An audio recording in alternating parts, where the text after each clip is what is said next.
Viewers একটি magic দেখেন, স্ক্রিনে একটু লক্ষ্য করেন, দেখেন আমাকে হয়তো হোয়াটসঅ্যাপে কেউ একজন মেসেজ পাঠিয়েছে, বাট আমি যদি এখান থেকে দেখেন একটু ক্লিক করি, এটা কিন্তু পিডিএফ আর কি। জাস্ট দেখেন এখান থেকে কিন্তু অলরেডি পাসওয়ার্ড দেখাচ্ছে আর কি। আমি যতক্ষণ পর্যন্ত পাসওয়ার্ড না দেবো সে কি পাঠাইছে আমাকে সেই ব্যাপারটি কিন্তু আমি কখনো দেখতে পারবো না। অলরেডি সে কিন্তু একটি পাসওয়ার্ড দিয়ে আমাকে পাঠাইছে। দেখেন আমি যদি পাসওয়ার্ড দেই 1 2 3 4 দেখতে পাচ্ছেন যে অলরেডি কিন্তু ওপেন হয়ে গিয়েছে।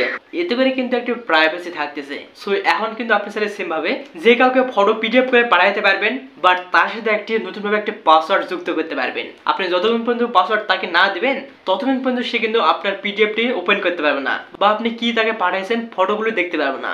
এতে করে কিন্তু একটু প্রাইভেসি থাকতেছে। শুনুন আপনি এই কাজটি কিভাবে করবেন দেখাই দিচ্ছি। হ্যাঁ দেখেন আমি এখান থেকে চলে যাচ্ছি প্লে স্টোরে, সার্চ করে দিবেন image to PDF maker. Already দেখতে পাচ্ছেন অ্যাপটি কিন্তু চলে আসছে। জাস্ট আপনারা অ্যাপটুকু ইনস্টল করে নেবেন। হ্যাঁ আমি কিন্তু আগে থেকে ইনস্টল করে রাখছি। এখান থেকে ওপেনে টাচ করে দিচ্ছি। সর্বপ্রথম আপনাকে অ্যালাউ করে দিতে হবে এগুলো, পরপর আপনাকে ওকে করে দিতে হচ্ছে। এখন আপনার গ্যালারিটি শো করবে, আপনার গ্যালারির ফটোগুলো সিলেক্ট করতে পারেন। আপনি কয়টা ফটো তাকে পাঠাতে চাচ্ছেন পিডিএফ আকারে পাসওয়ার্ড দিয়ে সেই ফটোটুকু সিলেক্ট করতে পারেন, বা সেই ফটোগুলো সিলেক্ট করতে পারেন। আমি দেখেন এখান থেকে দুইটা ফটো সিলেক্ট করতেছি আপাতত। হয়ে গেলে নিচে পেয়ে যাবেন ইম্পোর্ট।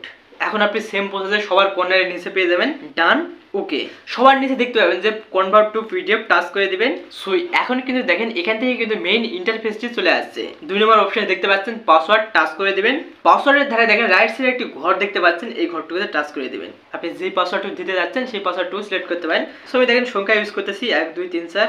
আপনি বিভিন্ন পাসওয়ার্ড দিতে পারবেন আর কি। নিচে পেয়ে যাবেন গো টু সেটিংস। এখান থেকে দেখেন জাস্ট এখন টাচ করে দিবেন কনভার্টে। তাহলে কিন্তু অলরেডি আপনার পিডিএফটি কমপ্লিট হয়েছে পাসওয়ার্ড আকারে। সো এখান থেকে জাস্ট আপনি মানে এই ফটোগুলো এখন মানে এই পিডিএফ ফাইলটুকু শেয়ার করতে পারেন, যেটা হতে পারে হোয়াটসঅ্যাপ, মেসেঞ্জার, যে কোনো স্থানে শেয়ার করতে পারেন। বাট সেখানে কিন্তু অলরেডি একটা পাসওয়ার্ড শো করবে।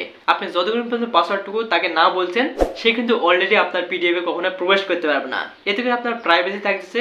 আপনার ফটো অন্য কেউ আদার্স ব্যক্তি দেখতে পাচ্ছে না, আপনি যাকে পাঠাবেন সে শুধু দেখতে পারবে। ব্যাপারটি আসলে ইন্টারেস্টিং তাই না? সো এই তো আজকের ভিডিও। কোনো কিছু জানতে পারলে শিখতে পারলে অবশ্যই আমাদের চ্যানেলটিকে সাবস্ক্রাইব করে রাখবেন। সবাই ভালো থাকবেন, সুস্থ থাকবেন, আমার জন্য একটু দোয়া করবেন। আল্লাহ হাফেজ।